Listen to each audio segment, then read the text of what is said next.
Are you a Sagittarius sun, moon, or rising and you're interested in diving deeper into your psyche? Or perhaps you are cross-watching for a Sagittarius in your life and you want to know more about their inner world. Well, in today's video, we are going to be exploring the shadow side of Sagittarius and how to own these hidden parts. Hey there, cosmic warriors, and welcome back to another video. And if you are new here, my name is Hannah. I am a Western Practical Astrologer. Now, before we do dive into today's video, don't forget to subscribe, hit the like button and click the bell. And if you are interested in any of my services, if you're interested in booking a reading with me, then you can visit my website, hannahselsewhere.com. There you can also find my practical astrology ebooks, guide and merch. There are also cheat sheets available. All the links to these products will be in the description box down below. I do hope that you find this video to be helpful today. Let's do this.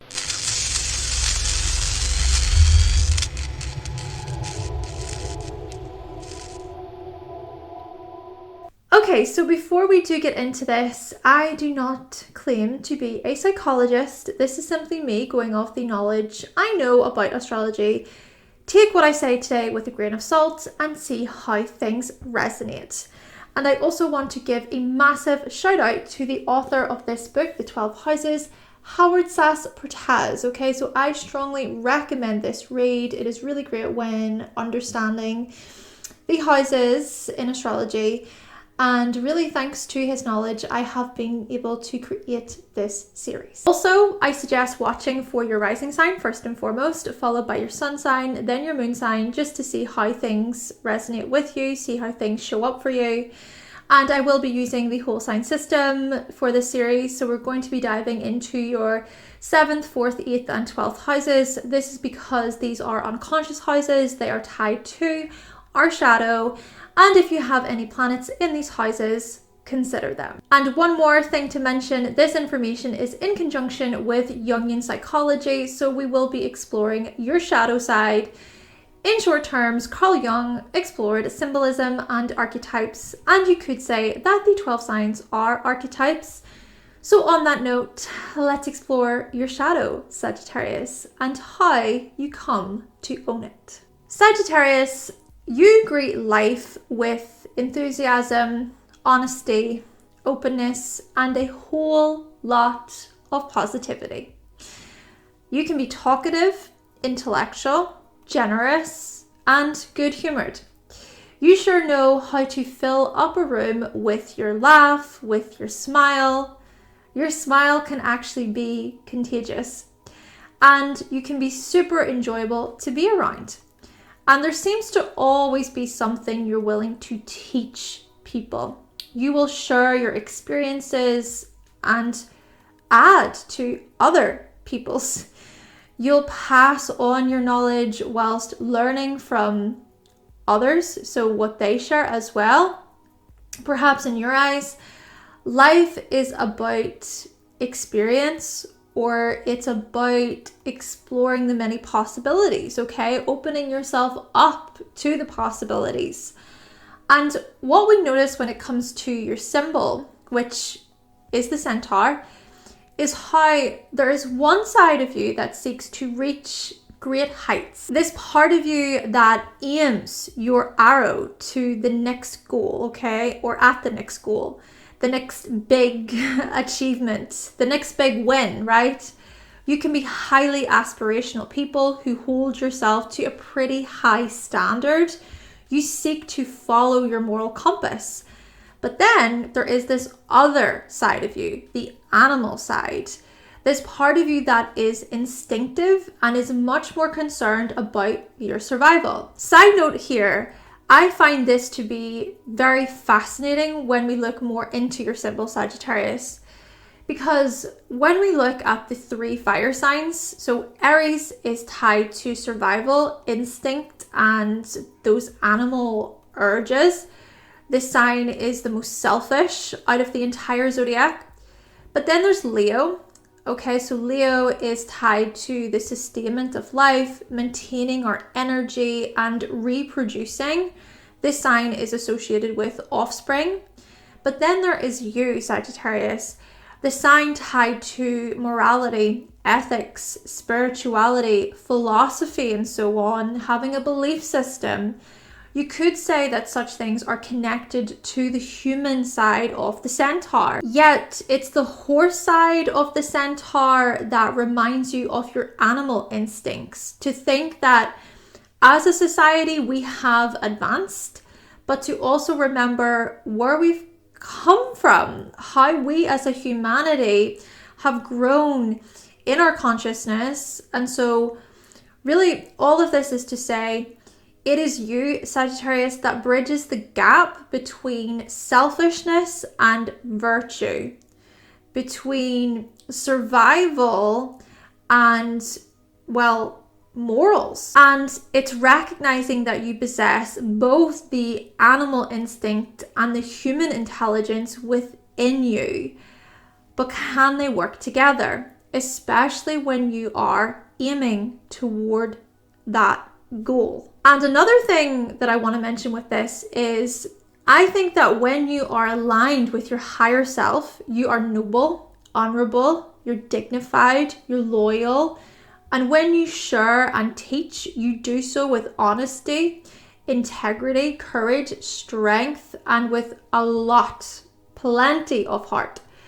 You not only seek to share your stories, but you encourage others to share their stories.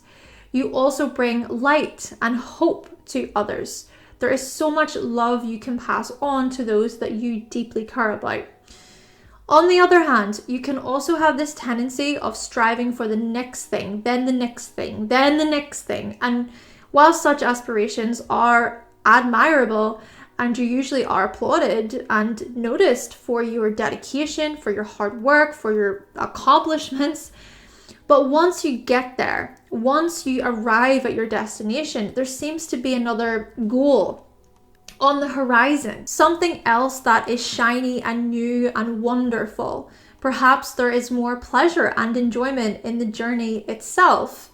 Now, this is interesting because Alan Watts, who is a well-known philosopher, he actually had a Sagittarius rising, and he always talked about how life isn't a journey with a set destination.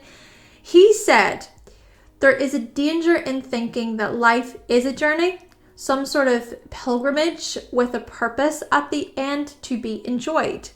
Perhaps this quote was his Jupiter in Aquarius talking, of course Jupiter being the chart ruler for him.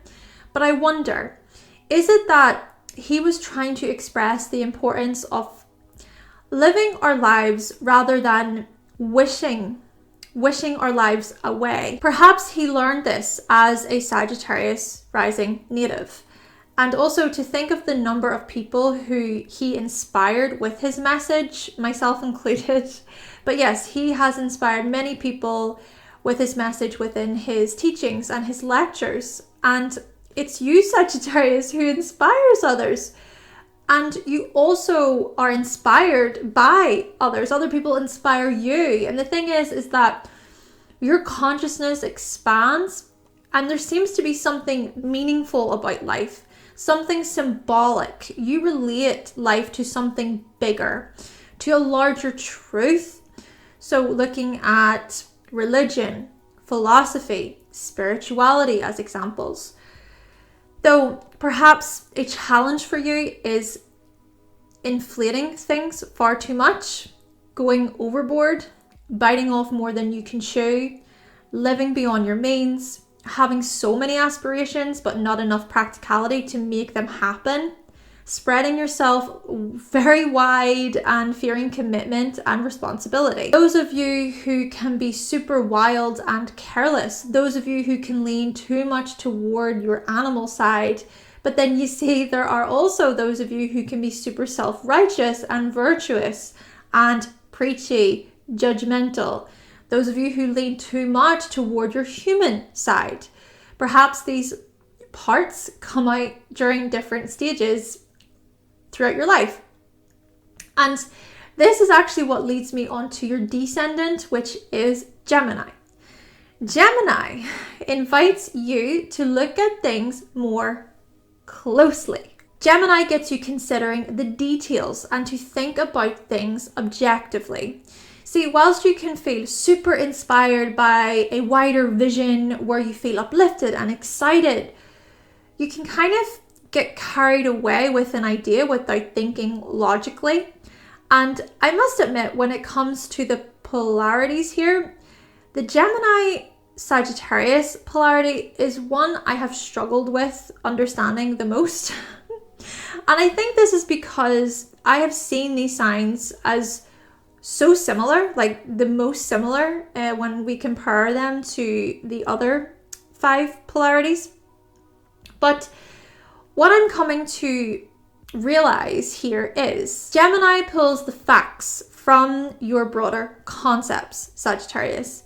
Gemini encourages you to question your discoveries and your conclusions. And Gemini also helps you find the words to communicate in concise, to the point, and thorough ways. Indeed, this sign invites quick answers. Gemini says, this is the information you need to get from A to B. You're welcome. And this is quite interesting because you often look out at the world and you think people can be such smartasses, okay? They can be super scattered and there doesn't seem to be any direction. But Gemini encourages you to look in the mirror. Gemini asks, what are these people reflecting about my own communication and my own ideas? Gemini shows you that you too can explore a subject or a topic without really knowing what direction it's headed in. You too can engage in chit chat, okay? Small talk, general conversations can be useful, and sometimes it's within these spaces that we can learn. And to the point, information might not seem exciting and inspirational, but when you listen really closely, you realize how much others can teach you. And you can start to connect the dots better. You can then piece together the bigger picture and things make even more sense. And the thing is you tend to attract people who teach you these lessons. Now, you might not see it because a big part of the 7th house is unconscious, but often people you attract teach you about the importance of being surface level, logical, factual, and precise. You might even enter relationships in this way where it's not really about committing super quickly. You might start off being friends, for example, or you might prefer to chat for a good while to begin with. And perhaps you can be in 2 minds as well. You prefer to explore your options or just to see how things go, right? Indecision is also likely. Now, I'm not saying you need to forget the parts of you that sees the bigger picture, okay? But what if you could also own other parts of you that don't have to be so excessive or over the top? So you can give off this impression that you require more and more from others. And I think this is linked to your morals and your standards. It's as if others must live up to your standards, and anytime they fall short, you question the very meaning of the relationship. You make it even quite philosophical. Or you might get into arguments with your partner, okay? But I think your relationships bring out the part of you that can analyze the truth of the matter. Moreover, you tend to attract lovers, close friends, and business partners who are quite chatty, curious, amusing, witty. And when you become really close, these qualities seem to come out of you. You become extra curious. You'll expand on that information. You'll make it grow. You'll be super talkative and engaging. Perhaps you'll gossip and get into all the superficial stuff without holding back. Perhaps your relationships are based on versatility and being able to switch things up. Mental stimulation and effective communication matter to you within your relationships. On the other hand, it could be that you become restless and nervous, or you can't stand the thought of becoming bored or losing interest. Gossiping about each other is also likely, or saying one thing and then doing another. This could be where you act this way or behave this way toward your partner or vice versa. And it is also likely that your partners and your friends, etc., can be hyperactive. They find it hard to sit still at times. Again, such qualities may come from you.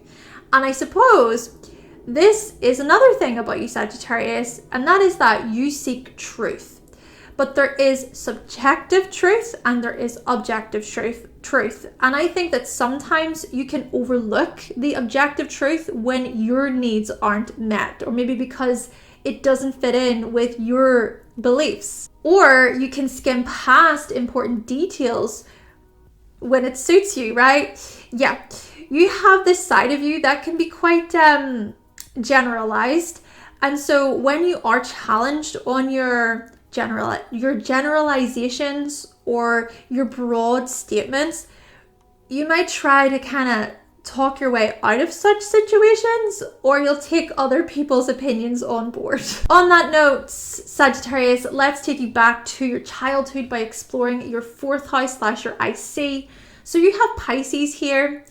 Did you grow up in a household comprised of emotional merging and self-sacrifice? Were family members quite vague or idealistic? Or were there many family secrets? Perhaps certain family members would escape, they would hide away. Or you grew up in a household with a mentally unwell parent, or with a parent who was battling with addiction. Or it's that you were expected to make many sacrifices for your family. An image was kind of painted onto you, okay? Or it's that you were projected onto quite a bit.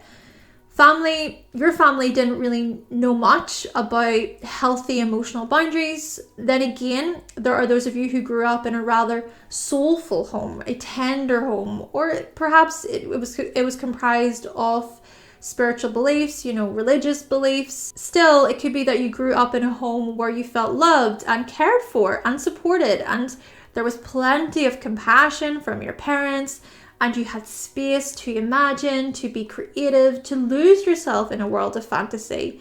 Then there are those of you who isolated yourselves, okay? You locked yourselves away because things were far too emotionally difficult. Maybe you grew up feeling invisible, overlooked, like a ghost in your own home. You might have merged with your family's identity whilst losing your own. But there was this expectation perhaps to merge, to be so one with your family, and any sign of separation was seen as selfish. Now again, we're looking at self-sacrifice here. Naturally, self-sacrifice might have played out in different ways, such as looking after your parents or your siblings. Perhaps you had to keep secrets, or it's like you knew that something was being hidden from you could sense it. Or it's that you had this unclear image of your parents, you over-idealized your parents, or you over-idealized your father specifically, if we were to look at this through the lens of the father. And so whenever he didn't live up to your expectations, you felt rather disappointed. Still, many of you could have grown up with a father who was soft, empathetic, compassionate, or a father who was creative, artistic, poetic. But then there was also this feeling of absorbing your family's emotions. Like you must take care of them. Maybe you even still struggle with this today. Perhaps you remember a time in childhood when things were much more blissful and magical, but then something happened, right? Such as your mother falling ill, your father losing his job, or family members struggling with their own mental health and their own addiction struggles. Now, I am not suggesting that all of you grew up in emotionally unhealthy homes, okay? Or things were super hard and you were these helpless victims, etc. I mean, it could also be here that you had the freedom to explore, to imagine, to create, and to be a child. Keep in mind, the 4th house for you, Sagittarius, is another Jupiter-ruled house pointing toward expansion. And so there were moments of joy, happiness, and freedom. And I also think that the type of home you wish to live in or own later on in life, well, it's going to display your need for freedom. your need for happiness and compassion. It shows, or it will show, your desire to embrace the magic once again, to dream and to imagine once again. And if you have a family of your own, you will encourage your family to dream. Perhaps teaching your own family about your philosophies, your spirituality, your beliefs. These things are pretty important to you. But all of this is to say, Sagittarius, I think this is also about you owning the parts of you that dreams. The parts of you that can be receptive and sensitive and sympathetic too. And I think this is also about healing. Living in a space where you can heal, where you can grow spiritually. A home where you let your imagination run wild whilst feeling a connection to a higher power, a higher source. And this is a great segue into your 8th house. And you have Cancer in this house. And what I think Cancer is showing you is the importance of kindness, empathy, emotional regulation, support, self-care, and comfort. We're noticing just how nurturing, supportive, and family orientated you can be, Sagittarius. But this is also where we notice how you can go to extremes when it comes to family members, for example, also when it comes to your own emotions and feelings. There is also something very profound about the past. Keep in mind the relationship between the 8th and the 4th house. And with you having this sign which traditionally rules the 4th, ruling the 8th, okay, so looking at Cancer, well, a big part of your 8th house transformations, is tied to emotional transformation, okay, looking at family care and support transformations. This is about emotional security. This is about letting go of the past, or even exploring the past, looking at the past, addressing it, processing emotions tied to the past. And this actually makes me think of Rafiki from The Lion King. So in The Lion King, Rafiki says to Simba, "The past can hurt, but the way I see it is you can either run from it or learn from it." And this is important because it's you who can run, right? You can run from your past, run from your worries. You can bury it as well, not want to look at the darkness or the ugliness or the pain, the discomfort. You can deny your deeper feelings and emotions. But what you might not realize is that repressing these negative emotions only makes them stronger. Yeah, you may avoid any emotional discomfort, Sagittarius, which we will touch more on within the Scorpio 12th section. But keep in mind the 8th is traditionally ruled by Scorpio, and so Sagittarius, I think that a big part of your life path is getting comfortable with your unconscious. Now, you may not realize how often you are overtaken by your unconscious complexes. I mean, is it that family members displayed extreme emotions whilst you were growing up? Did you have to keep yourself safe? Or is it that others threatened the survival of your family, of your home? Big themes here basically to do with protection and safety. Perhaps you could even pick up on other people's emotions within the home. Was it your mother specifically who displayed intense emotions and moods? Okay, Cancer, of course, is tied to the mother figure. Whichever way this played out for you, there is something about your intimate relationships that awakens these memories and these feelings within you. And when you are confronted with such emotional patterns, it is up to you what you do with them. Do you lash out at others for them? Or can you learn to integrate them? Can you explore and examine them?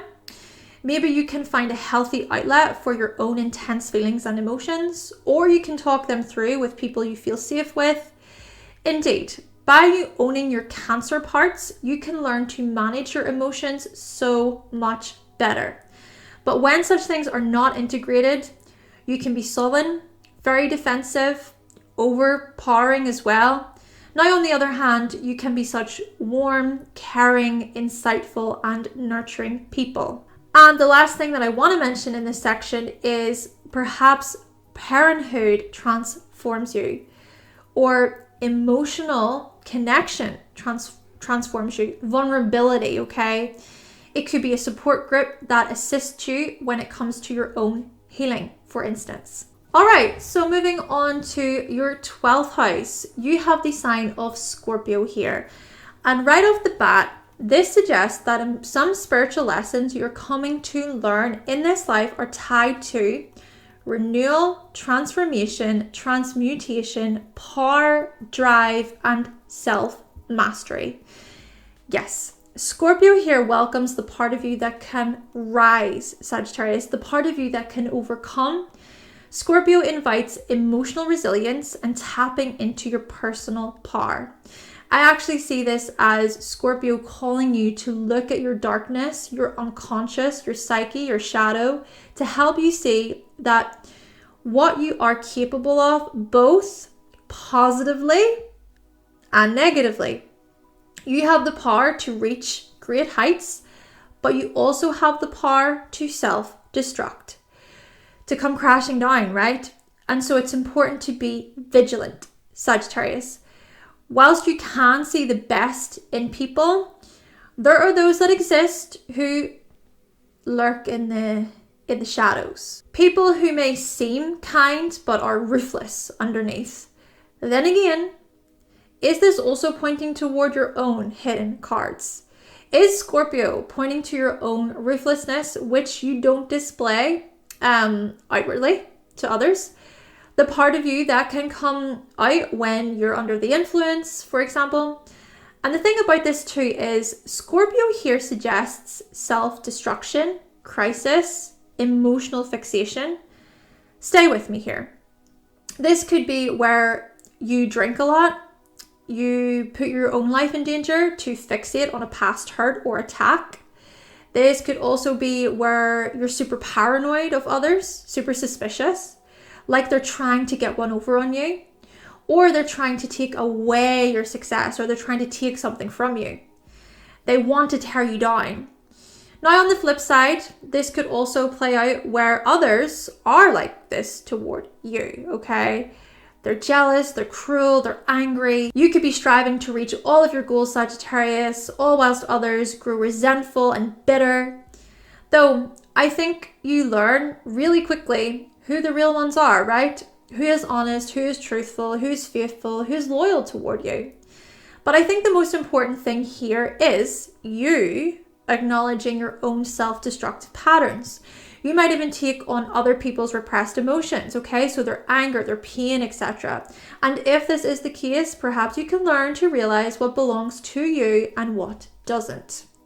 And I think in general, you transform the most spiritually. Essentially, I think Scorpio in your 12th house teaches you so much about strength, determination, and desire. Scorpio here teaches you that you can change psychologically, emotionally, and spiritually. And I also think Scorpio invites empowerment when it comes to your sexuality. And I think overall, this is about you acknowledging your personal power. And this is interesting to think about because you can be super fearful. Your fears just aren't shown above the surface. Sure, you're Sagittarius, and so you're super aspirational with these big dreams, but underneath, you experience fear like anybody else, okay? This could be fear of vulnerability, fear of defeat, losing all you have, fear of loneliness, fear of death. So I do wonder, is it that your beliefs can help you cope with the unknown, with what is mysterious? And I think religious and spiritual beliefs can, of course, help us cope just in general. They can help comfort us when we lose a loved one, for example. Spiritual practices can provide others with solace. Now, with that being said, just remember things like manipulation, power plays, and unchecked jealousy can lead to your self-undoing, okay? Though, ultimately, this is about you owning the parts of yourself which are dynamic, self-mastered, and devoted. Okay then, Cosmic Warriors, so that concludes my video talking all about the psychology, the shadow side of Sagittarius. Now, if you do have a Sagittarius sun, moon, or rising, please let me know what you thought of the video. I hope you found it to be helpful. And if you're cross-watching for a Sagittarius in your life, again, I hope you found it to be useful. Let me know your thoughts and your opinions in the comment section. But with all that being said, thank you so much for watching. Thank you for subscribing. And of course, if you would like to see more videos from myself and you have not yet subscribed, then make sure that you click that subscribe button and also give this video a like if you did like it today. And I will be back with another video very, very soon. Bye!